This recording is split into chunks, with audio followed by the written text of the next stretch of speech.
ಕೇಳುಗರೇ ನಮಸ್ಕಾರ. ಇಂದಿನ ಸಂಚಿಕೆಯಲ್ಲಿ ನಾವು ಮನೋವಿಜ್ಞಾನದ ವಿವಿಧ ಶಾಲೆಗಳು ಅಥವಾ ಪಂಥಗಳ ಬಗ್ಗೆ ತಿಳಿಯೋಣ. ಎಲ್ಲರಿಗೂ ನಮಸ್ಕಾರ. ಮನೋವಿಜ್ಞಾನದ ಈ ವಿಶೇಷ ಚರ್ಚೆಗೆ ಸ್ವಾಗತ. ಇಂದು ನಾವು ಮನೋವಿಜ್ಞಾನದ ಶಾಲೆಗಳು .pdf ಮತ್ತು ಮನೋವಿಜ್ಞಾನದ ಶಾಲೆಗಳು .ಸಮಗ್ರ ಅಧ್ಯಯನ ಮಾರ್ಗದರ್ಶಿ ಈ ಎರಡೂ ಆಧಾರಗಳನ್ನಿಟ್ಕೊಂಡು ಸ್ವಲ್ಪ ಆಳವಾದ ಮಾತಾಡೋಣ. ಅಂದ್ರೆ ಮನುಷ್ಯನ ಮನಸ್ಸು, ಅವನ ನಡವಳಿಕೆ ಇದನ್ನೆಲ್ಲ ಅರ್ಥ ಮಾಡ್ಕೊಳ್ಳೋಕ್ಕೆ ಬೇರೆ ಬೇರೆ ದಾರಿಗಳನ್ನು ಹುಡುಕಿದ್ರಲ್ಲ, ಆ ಚಿಂತನಾ ಪಂಥಗಳ ಬಗ್ಗೆ, ಅವೆಲ್ಲ ಹೇಗೆ ಒಂದಕ್ಕೊಂದು ಬೇರೆ, ಆಮೇಲೆ ಸೈಕಾಲಜಿಗೆ ಅವುಗಳ ಕೊಡುಗೆ ಏನು ಅಂತ ನೋಡೋಣ. ಸರಿ, ಶುರು ಮಾಡೋಣಲ್ವಾ? ಖಂಡಿತ. ಮನೋವಿಜ್ಞಾನ ಅಂದ್ರೆ ಮನಸ್ಸು ಮತ್ತೆ ವರ್ತನೆ ಬಗ್ಗೆ ಸೈಂಟಿಫಿಕ್ ಆಗಿ ಸ್ಟಡಿ ಮಾಡೋದು. ಈ ಫೀಲ್ಡಲ್ಲಿ ಹಲವಾರು ಶಾಲೆಗಳು ಅಥವಾ ಪಂಥಗಳು ಹುಟ್ಕೊಂಡಿವೆ. ಪ್ರತಿಯೊಂದು ಮನುಷ್ಯನನ್ನ ಬೇರೆ ಬೇರೆ ಆಂಗಲ್ನಿಂದ ನೋಡುತ್ತೆ. ಹಾಗಾದ್ರೆ ಮೊದಲನೇ ಹೆಜ್ಜೆ ಯಾವುದು? ರಚನಾವಾದ ಅಂತಾರಲ್ಲ, ಸ್ಟ್ರಕ್ಚರಲಿಸಂ. ಹೌದು. ವಿಲ್ಹೆಲ್ಮ್ ವೂಂಟ್ ಮತ್ತೆ ಎಡ್ವರ್ಡ್ ಟೀಚನರ್ ಇವರು ಮನೋವಿಜ್ಞಾನದ ಮೊದಲ ವೈಜ್ಞಾನಿಕ ಶಾಲೆ ಅಂತ ಹೇಳಬಹುದು. ಮನಸ್ಸಿನ ರಚನೆ ಹೇಗಿದೆ, ಅದರ ಬೇಸಿಕ್ ಎಲಿಮೆಂಟ್ಸ್ ಯಾವುದು ಅಂತ ಕಂಡುಹಿಡಿಯೋಕೆ ಟ್ರೈ ಮಾಡಿದ್ರು. ಅಂದ್ರೆ ಸಂವೇದನೆ, ಚಿತ್ರಣ, ಭಾವನೆ ಈ ಥರ ಸಣ್ಣ ಸಣ್ಣ ಭಾಗಗಳಾಗಿ ವಿಂಗಡಿಸಿ ನೋಡಿದ್ರ? ಹೌದು. ಅದಕ್ಕೆ ಅವರು ಆಂತರಿಕ ನಿರೀಕ್ಷಣೆ ಅಂದ್ರೆ ಇಂಟ್ರೋಸ್ಪೆಕ್ಷನ್ ಅನ್ನೋ ಮೆಥಡ್ ಯೂಸ್ ಮಾಡಿದ್ರು. ಅಂದ್ರೆ ಅವರವರ ಯೋಚನೆಗಳನ್ನ, ಫೀಲಿಂಗ್ಸ್ನ ಅವರೇ ಗಮನಿಸಿ ಹೇಳೋದು. ಆದ್ರೆ ಅದು ಎಷ್ಟು ಸೈಂಟಿಫಿಕ್ ಆಗಿತ್ತು, ಯಾಕಂದ್ರೆ ಒಬ್ಬೊಬ್ಬರ ಅನುಭವ ಒಂದೊಂಥರ ಇರುತ್ತಲ್ವಾ? ಕರೆಕ್ಟ್. ಅದೇ ದೊಡ್ಡ ಸಮಸ್ಯೆ. ಇದು ತುಂಬಾ ಸಬ್ಜೆಕ್ಟಿವ್, ವ್ಯಕ್ತಿನಿಷ್ಠ ಅಂತ ಟೀಕೆ ಬಂತು. ಆದ್ರೂ ಇದರ ಮುಖ್ಯ ಕೊಡುಗೆ ಅಂದ್ರೆ ಸೈಕಾಲಜಿಯನ್ನ ಒಂದು ಲ್ಯಾಬ್ ಸೈನ್ಸ್ ಆಗಿ ಮಾಡಕ್ಕೆ ಇದು ಮೊದಲ ಹೆಜ್ಜೆ ಇಡ್ತು. ಸರಿ, ಇದಕ್ಕೆ ರಿಯಾಕ್ಷನ್ ಆಗಿ ಬಂತ ಕ್ರಿಯಾವಾದ ಅಂದ್ರೆ functionalism. William James, John Dewey. ಹೌದು. ಸ್ಟ್ರಕ್ಚರ್ ಬದಲು ಮನಸ್ಸು ಹೇಗೆ ಕೆಲಸ ಮಾಡುತ್ತೆ, ಅದರ ಫಂಕ್ಷನ್ ಏನು ಅನ್ನೋದ್ರ ಮೇಲೆ ಫೋಕಸ್ ಮಾಡಿದ್ರು. ಅಂದ್ರೆ ಪರಿಸರಕ್ಕೆ ಹೊಂದಿಕೊಳ್ಳೋಕೆ ಮನಸ್ಸು ಹೇಗೆ ಹೆಲ್ಪ್ ಮಾಡುತ್ತೆ, ಆ ಥರ.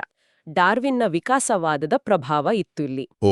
ಅಂದ್ರೆ ಗಮನ, ನೆನಪು, ಪ್ರಾಬ್ಲಮ್ ಸಾಲ್ವಿಂಗ್ ಈ ಥರ ಆಕ್ಟಿವಿಟೀಸ್ ಬಗ್ಗೆ ಸ್ಟಡಿ ಮಾಡಿದ್ರು. ಎಕ್ಸಾಕ್ಟ್ಲಿ.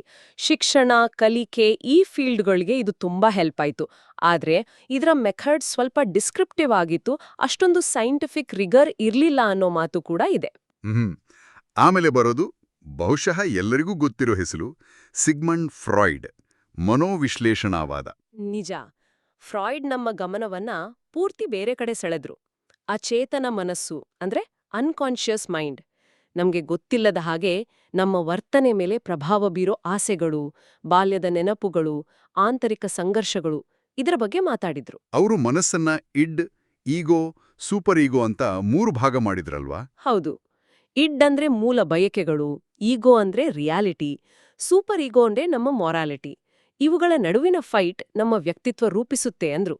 ಕನಸಿನ ಅನಾಲಿಸಿಸ್, ಫ್ರೀ ಅಸೋಸಿಯೇಷನ್ ಈ ಥರ ಟೆಕ್ನಿಕ್ಸ್ ಯೂಸ್ ಮಾಡಿದ್ರು. ಇದು ಮೆಂಟಲ್ ಹೆಲ್ತ್ ಟ್ರೀಟ್ಮೆಂಟ್ಗೆ ದೊಡ್ಡ ಕೊಡುಗೆ ಕೊಟ್ಟಿದೆ ಅಂತಾರೆ. ಆದ್ರೆ ಅವರ ಥಿಯರಿಗಳನ್ನ ಸೈಂಟಿಫಿಕ್ ಆಗಿ ಪ್ರೂವ್ ಮಾಡೋದು ಕಷ್ಟ ಅಂತಾನೂ ಹೇಳ್ತಾರೆ. ಹೌದು, ಆ ವಿವಾದ ಇದ್ದೇ ಇದೆ. ಯಾಕಂದ್ರೆ ಅನ್ಕಾನ್ಷಿಯಸ್ನ ಅಳೆಯೋದು ಕಷ್ಟ. ಆದ್ರೆ ಸೈಕೋಥೆರಪಿಗೆ ಅವರ ಕೊಡುಗೆ ದೊಡ್ಡದು. ಅಷ್ಟೇ ಅಲ್ಲ, ನೀವು ನೋಡಿ, ಲಿಟ್ರೇಚರ್, ಆರ್ಟ್, ಕಲ್ಚರ್ ಎಲ್ಲದರ ಮೇಲೂ ಫ್ರಾಯ್ಡ್ನ ಐಡಿಯಾಗಳ ಪ್ರಭಾವ ಇದೆ. ನಮ್ಮ ಒಳಮನಸ್ಸಿನ ಬಗ್ಗೆ ಯೋಚಿಸೋ ಹಾಗೆ ಮಾಡಿದ್ರು. ಇಂಟ್ರೆಸ್ಟಿಂಗ್. ಇದೇ ಟೈಮ್ನಲ್ಲಿ ಜರ್ಮನಿಲಿ ಗೆಸ್ಟಾಲ್ಟ್ ಸೈಕಾಲಜಿ ಶುರುವಾಯಿತು ಅಲ್ವಾ? Max Wertheimer. ಹೌದು. ವರ್ಥೈಮರ್, ಕಾಫ್ಕಾ, ಕೋಹ್ಲರ್ ಅವರ main idea the whole is greater than the sum of its parts. ಒಟ್ಟಾರೆಯು ಭಾಗಗಳ ಮೊತ್ತಕ್ಕಿಂತ ದೊಡ್ಡದು. ಇದರ ಅರ್ಥ ಏನು? ಸ್ವಲ್ಪ ವಿವರಿಸ್ತೀರಾ? ಅಂದ್ರೆ ನಾವು ವಿಷಯಗಳನ್ನ ಬಿಡಿ ಭಾಗಗಳಾಗಿ ನೋಡಲ್ಲ, ಒಂದು ಸಂಪೂರ್ಣ ಚಿತ್ರ ಅಥವಾ ಅನುಭವವಾಗಿ ಗ್ರಹಿಸ್ತೀವಿ. ಉದಾಹರಣೆಗೆ, ನೀವು ಸಿನಿಮಾ ನೋಡುವಾಗ ಒಂದಾದ ಮೇಲೆ ಒಂದು ಬರುವ ಸ್ಟಿಲ್ ಫೋಟೋಗಳನ್ನ ನೋಡಲ್ಲ, ಬದಲಿಗೆ ಚಲನೆಯನ್ನ ನೋಡ್ತೀರಿ. ಚುಕ್ಕೆಗಳನ್ನ ಸೇರಿಸಿ ಒಂದು ಆಕಾರ ನೋಡ್ತೀವಿ. ಪರ್ಸೆಪ್ಷನ್ ಅಂದ್ರೆ ಗ್ರಹಿಕೆ ಮತ್ತೆ ಪ್ರಾಬ್ಲಮ್ ಸಾಲ್ವಿಂಗ್ ಬಗ್ಗೆ ಇವರು ಹೊಸದಾಗಿ ಯೋಚಿಸಿದ್ರು. ಸರಿ, ಇದರ ನಂತರ ವರ್ತನಾವಾದ, ಬಿಹೇವಿಯರಿಸಂ ಬಂತು. John B Watson, BF Skinner ಇವರು ಪೂರ್ತಿ ಬೇರೆ ದಿಕ್ಕಿಗೆ ಹೋದ್ರು ಅನಿಸುತ್ತೆ. ಖಂಡಿತ. ಅವ್ರು ಹೇಳಿದ್ದು ಮನಸ್ಸಿನೊಳಗೆ ಏನಾಗುತ್ತೆ ಅನ್ನೋದು ನಮ್ಗೆ ಕಾಣಲ್ಲ, ಅದನ್ನ ಅಳೆಯೋಕ್ ಆಗಲ್ಲ. ಹಾಗಾಗಿ ನಾವು ಕೇವಲ ಗಮನಿಸಬಹುದಾದ, ಅಳೆಯಬಹುದಾದ ವರ್ತನೆ ಬಗ್ಗೆ ಮಾತ್ರ ಸ್ಟಡಿ ಮಾಡಬೇಕು ಅಂದ್ರು. ಆಂತರಿಕ ಯೋಚನೆ, ಫೀಲಿಂಗ್ಸ್ ಎಲ್ಲವನ್ನೂ ಬಿಟ್ಬಿಟ್ರು. ಹೌದು. ಸೈಕಾಲಜಿಯನ್ನ ಪಕ್ಕಾ ಆಬ್ಜೆಕ್ಟಿವ್ ಸೈನ್ಸ್ ಮಾಡಬೇಕು ಅನ್ನೋದು ಅವರ ಉದ್ದೇಶವಾಗಿತ್ತು. ಕಲಿಕೆ ಅಂದ್ರೆ ಪರಿಸರದಿಂದ ಬರೋ ಸ್ಟಿಮ್ಯುಲಸ್, ಪ್ರಚೋದನೆ ಮತ್ತೆ ಅದಕ್ಕೆ ನಾವು ಕೊಡೋ ರೆಸ್ಪಾನ್ಸ್ ಪ್ರತಿಕ್ರಿಯೆ ನಡುವಿನ ಸಂಬಂಧ ಅಷ್ಟೇ ಅಂದ್ರು. ಸ್ಕಿನ್ನರ್ ಅವರ ಆಪರೆಂಟ್ ಕಂಡೀಷನಿಂಗ್ ಅಂತೂ ತುಂಬಾ ಫೇಮಸ್. Reward, punishment. ಹೌದು, ಬಹುಮಾನ ಕೊಟ್ಟು ಒಳ್ಳೆ ವರ್ತನೆ ಹೆಚ್ಚೋದು, ಶಿಕ್ಷೆ ಕೊಟ್ಟು ಕೆಟ್ಟ ವರ್ತನೆ ಕಡಿಮೆ ಮಾಡೋದು. ಲರ್ನಿಂಗ್ ಥಿಯರಿಗಳಿಗೆ, ಬಿಹೇವಿಯರ್ ಥೆರಪಿಗೆ, ಉದಾಹರಣೆಗೆ ಫೋಬಿಯಾ ಟ್ರೀಟ್ಮೆಂಟ್ಗೆ ಇದು ದೊಡ್ಡ ಕೊಡುಗೆ ಕೊಟ್ಟಿದೆ, ಇವತ್ತಿಗೂ ಬಳಕೆಯಲ್ಲಿದೆ. ಆದರೆ ಮನುಷ್ಯನ ಅನುಭವಗಳನ್ನ, ಅವನ ಯೋಚನೆಗಳನ್ನ ಪೂರ್ತಿ ಕಡೆಗಣಿಸಿದ್ದು ಒಂದು ದೊಡ್ಡ ಮಿತಿಯಾಯಿತು ಅಲ್ವಾ? ನಿಜ. ಅದಕ್ಕೇನೆ ಇದಕ್ಕೆ ಪ್ರತಿಯಾಗಿ ಹ್ಯೂಮನಿಸಂ ಅಂದ್ರೆ ಮಾನವತಾವಾದ ಬಂತು. Carl Rogers, Abraham Maslow. ಹೌದು, ಅವರೇ ಹೇಳಿದ್ದು ಮನುಷ್ಯ ಕೇವಲ ಪರಿಸರದ ಅಥವಾ ಅನ್ಕಾನ್ಷಿಯಸ್ನ ಆಟಿಕೆ ಅಲ್ಲ, ವ್ಯಕ್ತಿಗೆ ಫ್ರೀವಿಲ್ ಇದೆ, ಅವನು ಬೆಳೆಯಬಲ್ಲ, ತನ್ನ ಸಂಪೂರ್ಣ ಪೊಟೆನ್ಷಿಯಲ್ನ ರೀಚ್ ಆಗ್ಬಲ್ಲ, ಅಂದ್ರೆ ಸೆಲ್ಫ್ ಆಕ್ಚುಲೈಸೇಷನ್ ಸಾಧ್ಯ ಅಂತ ನಂಬಿದ್ರು. ಅಂದ್ರೆ ಮನುಷ್ಯನ ಪಾಸಿಟಿವ್ ಆಸ್ಪೆಕ್ಟ್ಸ್, ಅವನ ಗ್ರೋತ್, ಯುನೀಕ್ನೆಸ್ ಮೇಲೆ ಫೋಕಸ್ ಮಾಡಿದ್ರು. ಸರಿಯಾಗಿ ಹೇಳಿದ್ರೆ, ಮನುಷ್ಯರು ಮೂಲತಃ ಒಳ್ಳೆಯವರು, ಕ್ರಿಯೇಟಿವ್ ಅಂತ ಇವರು ನಂಬಿದ್ರು. ರಾಜರ್ಸ್ ಅವರ ಕ್ಲೈಂಟ್ ಸೆಂಟರ್ಡ್ ಥೆರಪಿಯಲ್ಲಿ ಎಂಪತಿ, ಅನ್ಕಂಡೀಷನಲ್ ಪಾಸಿಟಿವ್ ರಿಗಾರ್ಡ್ ತುಂಬಾ ಮುಖ್ಯ. ಮತ್ತೆ ಮಾಸ್ಲೋ ಅವರ hierarchy of needs, basic needs ಇಂದ ಸೆಲ್ಫ್ ಆಕ್ಚುಲೈಸೇಷನ್ ವರೆಗೆ, ಇವೆಲ್ಲ ತುಂಬಾ ಪ್ರಭಾವಶಾಲಿ ಐಡಿಯಾಗಳು. ಥೆರಪಿ, ಕೌನ್ಸಿಲಿಂಗ್, ಎಜುಕೇಷನ್, ಈ ಕ್ಷೇತ್ರಗಳಲ್ಲಿ ಇದರ ಪ್ರಭಾವ ಕಾಣುತ್ತೆ. ಆದರೆ ಇದರ ಸೈಂಟಿಫಿಕ್ ಬೇಸಿಸ್ ಬಗ್ಗೆ ಪ್ರಶ್ನೆಗಳಿದ್ದಾವಲ್ವಾ? ಹೌದು, ಹ್ಯುಮ್ಯಾನಿಸಂನ ಕಾನ್ಸೆಪ್ಟ್ಗಳನ್ನ ಸೈಂಟಿಫಿಕ್ ಆಗಿ ಮೆಜರ್ ಮಾಡೋದು ಸ್ವಲ್ಪ ಕಷ್ಟ. ಆದ್ರೂ ಇದು ಸೈಕಾಲಜಿಗೆ ಒಂದು ಮಾನವೀಯ, ಒಂದು ಪಾಸಿಟಿವ್ ದೃಷ್ಟಿಯನ್ನ ಕೊಡ್ತು. ಹಾಗಾದ್ರೆ ಇಷ್ಟೆಲ್ಲ ಶಾಲೆಗಳನ್ನ ನೋಡಿದ್ವಿ. ರಚನಾವಾದ, ಕ್ರಿಯಾವಾದ, ಮನೋವಿಶ್ಲೇಷಣೆ, ಗೆಸ್ಟಾಲ್ಟ್, ವರ್ತನಾವಾದ, ಮಾನವತಾವಾದ, ಎಲ್ಲವೂ ಮನಸ್ಸನ್ನ ಬೇರೆ ಬೇರೆ ಕಿಟಕಿಯಿಂದ ನೋಡ್ದ ಹಾಗೆ ಅಲ್ವಾ? ಖಂಡಿತ. ಒಂದೊಂದು ಸ್ಕೂಲ್ ಒಂದೊಂದು ವಿಷಯಕ್ಕೆ ಪ್ರಾಮುಖ್ಯತೆ ಕೊಡ್ತು. ಸ್ಟ್ರಕ್ಚರಲಿಸಂ ಏನು ಅಂತ ಕೇಳಿದ್ರೆ ಫಂಕ್ಷನಲಿಸಂ ಹೇಗ್ ಕೆಲಸ ಮಾಡುತ್ತೆ ಅಂತ ನೋಡ್ತು.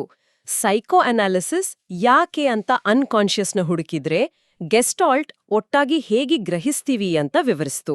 ಬಿಹೇವಿಯರಿಸಂ ಏನು ಮಾಡ್ತೀವಿ ಅನ್ನೋದನ್ನ ಅಳೆದ್ರೆ ಹ್ಯೂಮನಿಸಂ ನಾವು ಏನ್ ಆಗ್ಬಹುದು ಅನ್ನೋದ್ರ ಮೇಲೆ ಬೆಳಕು ಚೆಲ್ಲಿತು. ಪ್ರತಿಯೊಂದರಲ್ಲೂ ಅದ್ರದ್ದೇ ಆದ ಶಕ್ತಿ ಮತ್ತೆ ಮಿತಿಗಳು ಇದ್ವು. ಇವೆಲ್ಲ ಸೇರಿ ಇವತ್ತಿನ ಸೈಕಾಲಜಿ ಕ್ಷೇತ್ರ ಇಷ್ಟು ಶ್ರೀಮಂತವಾಗಿ, ವೈವಿಧ್ಯಮಯವಾಗಿ ಬೆಳೆಯೋಕೆ ಕಾರಣವಾಗಿವೆ. ನಿಜ. ಇಷ್ಟೊಂದು ಬೇರೆ ಬೇರೆ, ಕೆಲವೊಮ್ಮೆ ವಿರುದ್ಧ ಅನ್ನಿಸೋ ಐಡಿಯಾಗಳನ್ನ ಇವತ್ತಿನ ಮಾಡರ್ನ್ ಸೈಕಾಲಜಿ ಹೇಗೆ ಬ್ಯಾಲೆನ್ಸ್ ಮಾಡ್ಕೊಂಡು, ಹೇಗೆ ಇಂಟಿಗ್ರೇಟ್ ಮಾಡ್ಕೊಂಡು ಮುಂದೆ ಹೋಗ್ತಿದೆ ಅನ್ನೋದು ಒಂದು ದೊಡ್ಡ ಪ್ರಶ್ನೆನೇ ಸರಿ. ಹೌದು, ಬಹುಶಃ ಅದು ಮುಂದಿನ ಚರ್ಚೆಗೆ ಒಂದು ಒಳ್ಳೆ ವಿಷಯ ಆಗ್ಬೋದು. ಖಂಡಿತ. ಕೇಳುಗರು ಕೂಡ ಇದ್ರ ಬಗ್ಗೆ ಯೋಚಿಸಬಹುದು. ಇಂದಿನ ಚರ್ಚೆಗೆ ಧನ್ಯವಾದಗಳು. ಕೇಳುಗರೆ, ಇಂದಿನ ಸಂಚಿಕೆಯಲ್ಲಿ ನಾವು ಮನೋವಿಜ್ಞಾನದ ವಿವಿಧ ಶಾಲೆಗಳು ಅಥವಾ ಪಂಥಗಳ ಬಗ್ಗೆ ಸಂಕ್ಷಿಪ್ತವಾಗಿ ತಿಳಿದುಕೊಂಡಿದ್ದೀವಿ. ಧ್ವನಿಮುದ್ರಿಕೆಗಾಗಿ ಶ್ರೀ ಗೌರೀಶ್ ಕಾಯ್ಕಿಣಿಯವರ ಮನೋವಿಜ್ಞಾನದ ರೂಪುರೇಷೆ ಎಂಬ ಪುಸ್ತಕ ಹಾಗೂ ವಿಕಿಪೀಡಿಯಾ ಪರಾಮರ್ಶಿಸಲ್ಪಟ್ಟಿದೆ. ಇದಕ್ಕಾಗಿ ಕೃತಜ್ಞತೆಗಳು. ಮುಂದಿನ ದಿನಗಳಲ್ಲಿ ಇನ್ನೂ ಹೆಚ್ಚಿನ ಮಾಹಿತಿ ಹೊಂದೋಣ. ಅಲ್ಲಿಯವರೆಗೂ ನಿಮ್ಮ ಅನಿಸಿಕೆ, ಅಭಿಪ್ರಾಯ ತಿಳಿಸುವಿರಲ್ಲ. ಧನ್ಯವಾದಗಳು.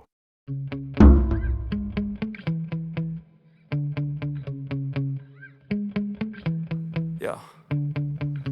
Sometimes I get so mad there's no control.